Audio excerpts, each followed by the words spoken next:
I received an email from Mike Cohn recently called Converting from Points to Money. And I thought that was interesting because I know that for years I've talked about agile earned value as a way to convert points to money or cost per point for teams who are doing development.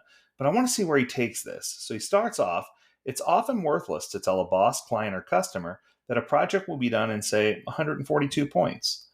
Even if stakeholders fully understand what a story point is, telling them how many points a project will take or cost isn't awfully helpful for them.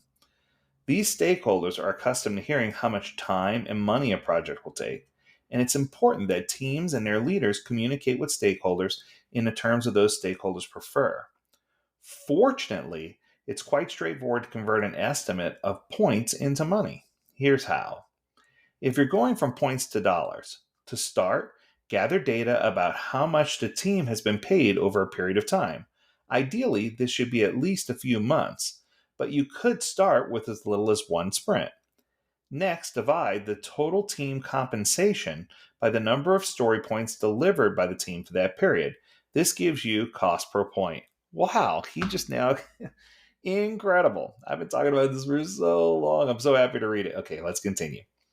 For example, suppose a team has been paid $100,000 over a period. During that same period, the team delivered 100 story points. Dividing 100,000 by 100 would make the cost per point $1,000. This can then be multiplied by the total expected size of a project to give an estimate of what the financial cost would be for that project. Now, I want to pause here. This will give you a cost of the labor on that project, but you also have to consider that there would be a cost of rework, a cost of discovery. So, what I'm saying is there needs to still be some buffer, and maybe that's where he's going next. He says, getting fancy if you want. You can get fancy with this calculation if you'd like. Instead of using compensation, as I did in this example, you may want to use a fully loaded labor cost.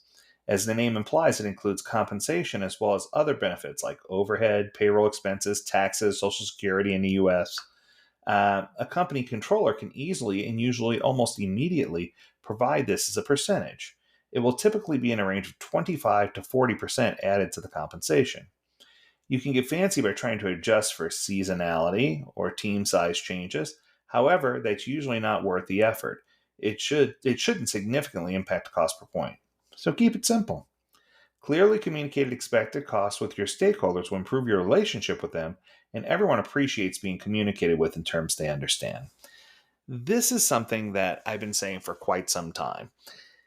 That if you can get to the point, no pun intended, where you can articulate the cost per story point and you can articulate the cost per team, the only caveat is you should never ever try to do cost per point for an individual.